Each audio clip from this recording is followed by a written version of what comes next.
boy, Demi TV. It's Wave God in this motherfucker. Hey, shout my nigga Demi T though. Got the song pop like I'm Iggy. All they talking about is last night like I'm Demi. Say you got. Groupies donated $5. Damn ski pulled the Michael.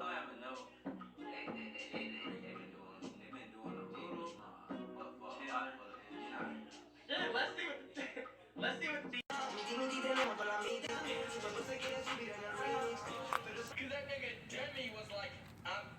What's up, Dean family, Dean Nation? Today we're doing a reaction to, in a nutshell, it's called The Last Human.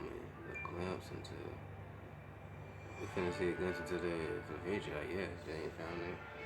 And if you're new to the channel, like, comment, subscribe, and share the video with all social medias and comment below what video you want me to do next.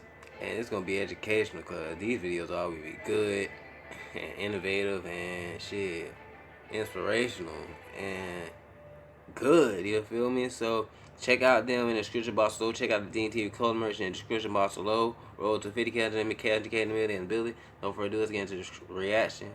Let's get it. The future of humanity seems insecure.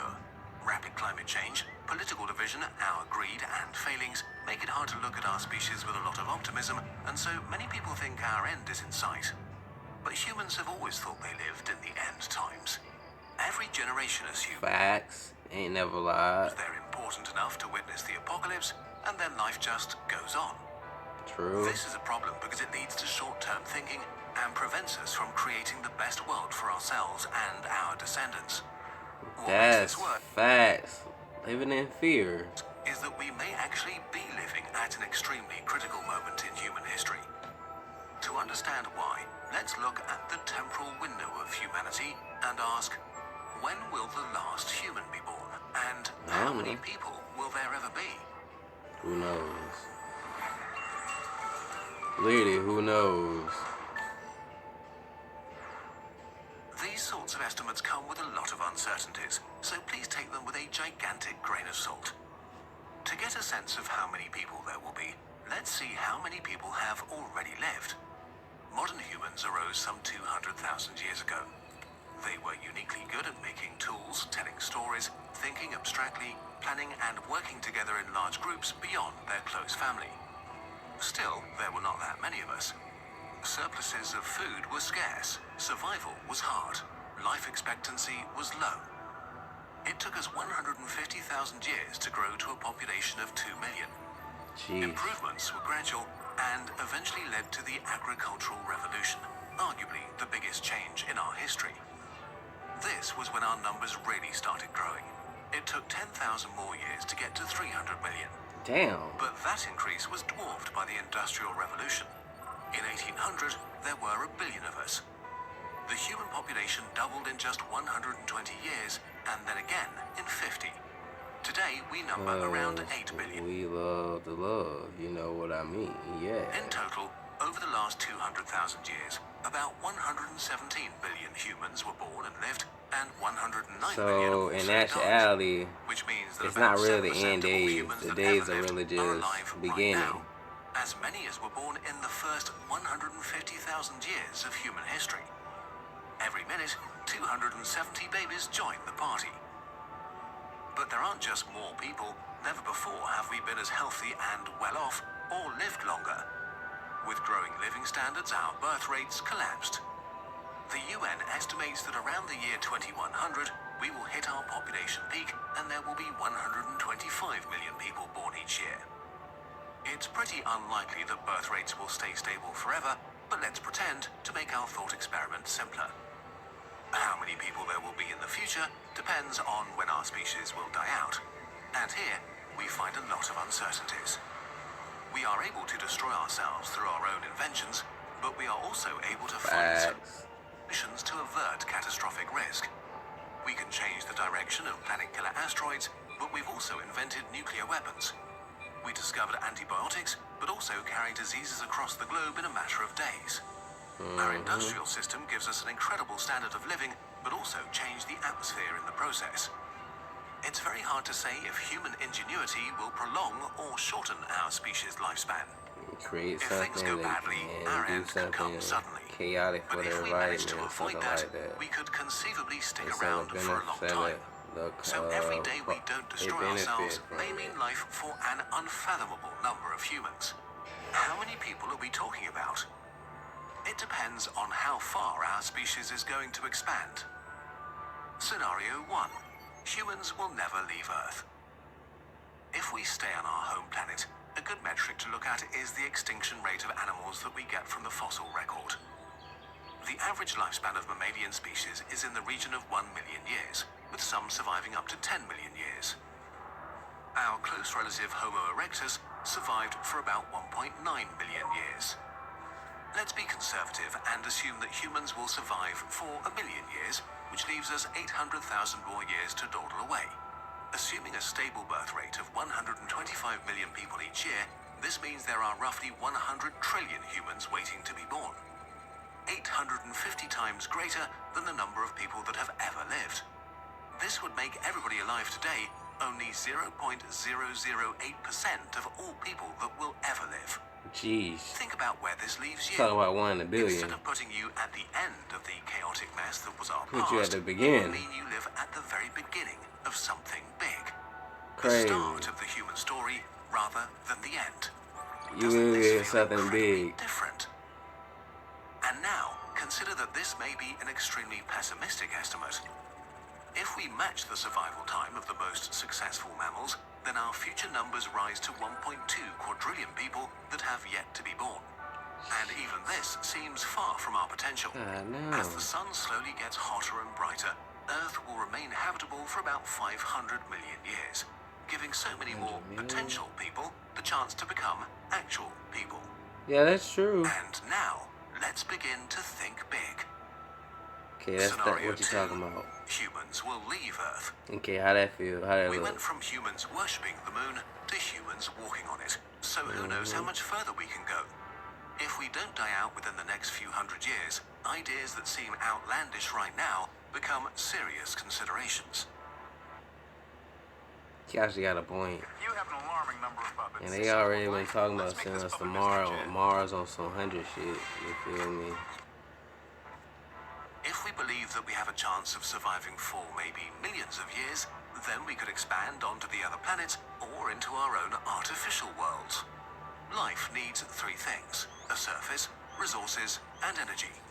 True. Our sun provides energy for billions of years, and there is so much water and material floating in the asteroid and Kuiper belt that we could sustain many times our current population. Instead of living on planets, we could decide to construct our own artificial worlds and habitats. With resources and energy so abundant, we could try out different types of society and ways of life.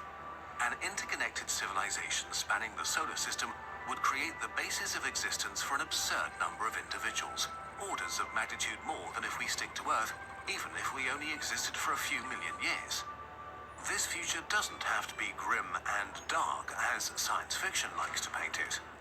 With quadrillions of people waiting to be born, we will have billions of doctors working on curing cancer, billions of problem solvers working on ending poverty, and billions of video game developers making life fun. More humans may actually mean more progress. Another upside of leaving Earth and spreading out is that it becomes much harder for us to become extinct, as you need a solar system-wide catastrophe to catch everybody. So aside from nearby supernovae or gamma-ray bursts, humanity would be relatively safe from extinction, maybe for billions of years. If we manage to survive for that long, slow evolution or genetic engineering might split us into multiple species, or we might intentionally keep ourselves the same as we are now. So to account for that, we'll just talk about people from now on, instead of humans. Okay, now let's think really big. Scenario 3, people leave the solar system. As enormous as the solar system is, it is just one star system among billions in the Milky Way. If future people can colonize, say, 100 billion stars and live there for 10 billion years, with each generating 100 million births per year, then we can expect something like 100 octillion lives to be lived in the future. This is a 1 with 29 zeros. 100,000 trillion.